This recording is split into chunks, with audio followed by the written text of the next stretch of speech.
ఈ లెటర్ మీకు మేము అఫీషియల్ గా ప్రతి మీడియా హౌస్ కి పంపించడం జరుగుతుంది.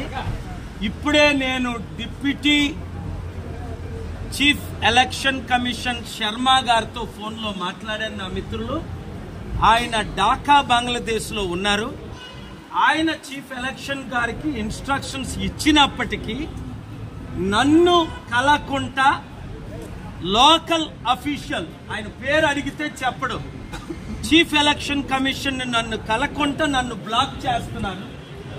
ఇంతకంటే అవినీతి పట్టపగలు ఎక్కడైనా ఉంటుందా? నేను ప్రజాశాంతి పార్టీ ప్రెసిడెంట్ని. Chief election commissioner Rajiv Kumar గారు అనేక సార్లు నన్ను కలవడం జరిగింది. ఎంటైర్ ఎలక్షన్ కమిషన్ నన్ను కలవడం జరిగింది. మరి నేను ఇస్తున్న కంప్లైంట్లో తప్పే ఉంది? అందరు పార్టీల్ని, ఊరు పేరు లేని పార్టీ చూశారు కదా, శర్మిల వైఎస్ఆర్టీపీ పార్టీకి సింబల్ ఇచ్చారు తెలంగాణలో. ఆవిడ పోటీ చేయలేదు, పార్టీ విలీనమే చేసేసింది. అలాంటిది మేము ప్రజాశాంతి పార్టీ తరఫున పోటీ చేస్తున్నాం. పవన్ కళ్యాణ్ కంటే షర్మిల కంటే ఎక్కువ ఓట్లు మీరు తెలంగాణలో మనకు రావడం మీరు చూశారు. ఇప్పుడు ఆంధ్రప్రదేశ్ ఎలక్షన్ లో మనల్ని పోటీ చేయడానికి అవకాశం ఇవ్వకుండా జరుగుతున్న కుట్ర పప్పులు ఉడకో. ఎందుకు? ఆల్రెడీ ఎలక్షన్ కమిషన్ విషయం మీద మేము కంప్లైంట్ చేశాం. హైకోర్టులో ఫేవరబుల్ రూలింగ్ వచ్చింది. ఈసారి ముందే కంప్లైంట్ చేయమన్నారనే ఇన్ రైటింగ్ నా ఒంట్లో బాగోపోయినా విశాఖపట్నం నుంచి రాత్రి 10 గంటలకు విజయవాడ చేరుకున్నాను. ఇదే రుజువు. మీడియా ఉంటుండగా అందరూ ఎలక్షన్ కమిషన్ క్వశ్చన్ చేయండి. Doctor KA Paul, Praja Shanti party president ని, ఎందుకు ఎలక్షన్ కమిషన్ స్టాఫ్ కలవడం లేదు? ఎలక్షన్ కమిషన్ కలవడం లేదు. నేను అడుగుతుంది ఏంటి?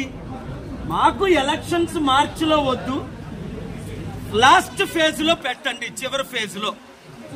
తప్ప కోవిడ్ ఎక్కువ అవుతుంది. 10th ఇంటర్మీడియట్ ఎగ్జామ్స్ తర్వాత, డిగ్రీ ఎగ్జామ్స్ తర్వాత పెట్టండి. 2, 3 ఎలక్షన్ అయిపోగానే 40 రోజులు లాస్ట్ టైం ఉన్నట్టు కౌంటింగ్ కి టైం ఇవ్వకుండా ఎలక్షన్ అవ్వగానే ఓట్లు లెక్కించండి. ఈ 3 డిమాండ్లు నేను చేస్తున్నాను. ఇందులో తప్పని ఎవరైనా పట్టగలరా? చెప్పగలరా? చూసుకోండి. 2 కులాలే నడుపుతాయట మనల్ని. అందుకనే పవన్ కళ్యాణ్ చంద్రబాబు నాయుడుతో ఉంటే పర్వాలేదు, welcome. Chief election commission welcome. అంటే వాళ్ళు ఏం చెప్తే అదే జరుగుతుంది అనమాట. ఇది 2 కులాలైనా నడిపేది మనల్ని? 2 కుటుంబాలైనా మనల్ని నడిపేది?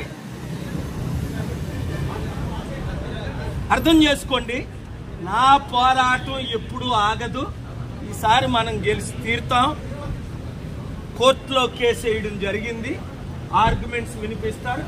ఇప్పుడే ఈ హోటల్లోనే నేను ధర్నా ఆరంభిస్తాను.